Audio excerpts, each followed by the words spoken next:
It's finally here everyone. I'm going to be ranking all of the Wave 3 tracks. We've spent quite a few weeks on Wave 3 and I feel like now is a very good time to have a look back and see which tracks I like the most and which tracks I don't like as much. At number 8 I've got Merry Mountain. I'm sorry but this track just doesn't do anything for me. It's basically just your typical Christmas track, and even in terms of Mario Kart, it's pretty much your typical Mario Kart winter track. This track isn't terrible, it does remind me a little bit of N64 Rainbow Road with the long turns and obviously the train, but it's again like it's basically your average winter track. Obviously it's Christmas themed, but I don't know, I just got bored of this one really quickly, and outside of the half pipes being there, which is absolutely incredible, I'm just not really gonna be that willing to come back to this one. At number 7 I've got Alpine Pass, or Dwayne Johnson Mountain for those of you guys who are non-British. I think in terms of the texture issue, I feel like this is the track that probably suffers with it the most in Wave 3, especially the part where you're gliding. It does look very textureless and very Play-Doh-esque, but the original track was a lot of fun. The music remix is absolutely amazing and it's still a very enjoyable track to race on. I really do like how they made the last part anti-gravity. I think that's very cool, really does give it that slight Mario Kart 8 feel, but outside of that, it's a pretty faithful remake. Not much else to say here. At number 6 I've got Berlin Byways. For some reason I just don't enjoy this track as much as other people. Don't get me wrong, I do think it's a very unique and interesting Mario Kart track. Definitely one of the more unique tracks in Mario Kart Tour, and I absolutely love how they included the whomps there in the last lap. But I don't know, the music kind of throws me off a little bit. It does give me a lot of Streets of Rage 4 vibes, which isn't bad, but it just feels very off-putting. I just wasn't expecting to hear that song after Lakitu said go. And also because it's a traffic track that's also very narrow and has multiple paths, it can be extremely frustrating to drive through. However, considering that this is the entire point of Mario Kart, being that there's a lot of frustration, annoyances, etc., when you play this track on something like mirror mode or a 200cc, I think this would be a nice chaotic sesh with your mates. I do like a lot of the shortcuts in this one, there are a lot there.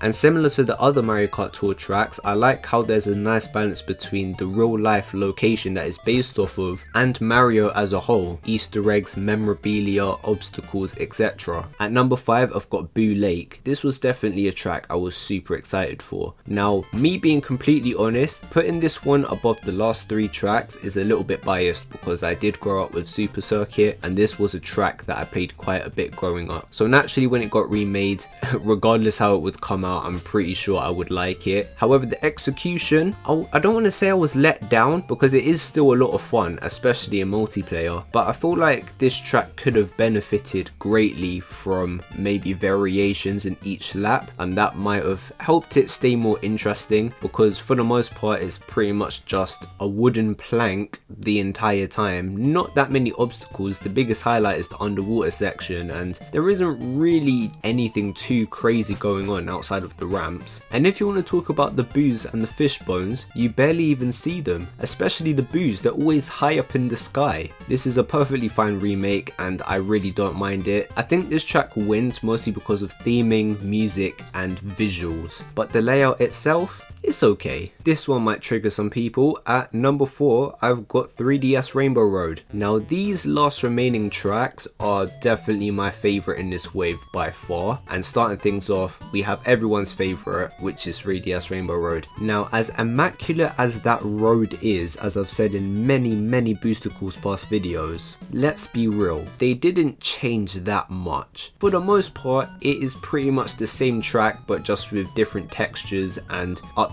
visuals. Add into the fact that I prefer a lot more fast-paced, difficult Rainbow Road tracks, and this one was destined to not be my favourite. However, the visuals, the music, and even the relaxing gameplay is all very good here. The charm from the original version of this track is still very much present and maybe even amplified due to the fact that it's 1080p. The highlight for me is the road, because they definitely just went all out with that for absolutely no reason. At number 3 I've got The Ends, London Loop. Obviously people are going to be like, oh, you're from London so of course you're going to like this one. Forget that, as a Mario Kart track this is great. I was not expecting to like this one nearly as much, but I really did. They balanced out the real life and Mario elements so well in this track. This one specifically, I would say. I think the chain chomps are amazing additions, and I absolutely love the fact that on the last lap they all run away and just go loose. I thought that was such a nice twist and was just a nice way to up the ante on the last lap. Obviously, as a Londoner myself, I can confirm that they went for a more old school London look, which I really like. Definitely makes this track feel a lot more vintage. And of course, you have the other great aspects of the tour tracks being that it changes on each lap, there's multiple routes, amazing music, the list goes on. This one just happens to be my favourite one. Maple Tree Way at number 2. Yeah, of course. How would it not? I don't want to spend too long on this one because this is another popular one and you guys don't need convincing or even an explanation as to what makes this track so great. Let's be real, this track had us from when we saw the half pipe. Like, let's be real, that's all I really have to say. They went ham with the wood textures as well. I know that that's such a weird thing to analyze, but little things like that really add to the quality of the track, especially from a DLC that's been heavily criticized about quality. The music remix, I mean,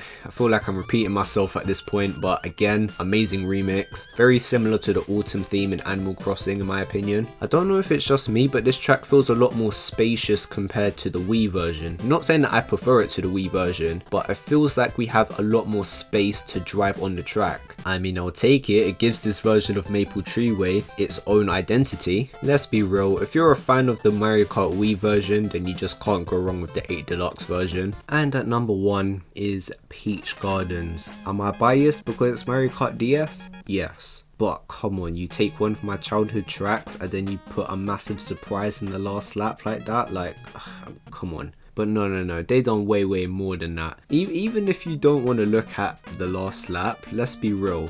Based off of just the trailers that we saw, we were able to see how updated this track looked. Before, all of the bushes just looked like Minecraft blocks.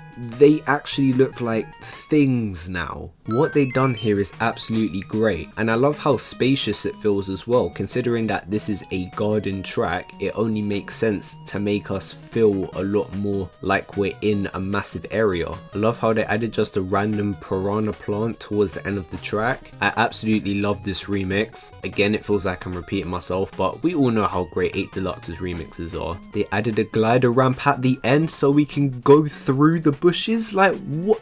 Yeah, it's number 1. It's number 1. How do you top that? Maybe adding Mario Kart Wii Rainbow Road in the Spiny Shell Cup?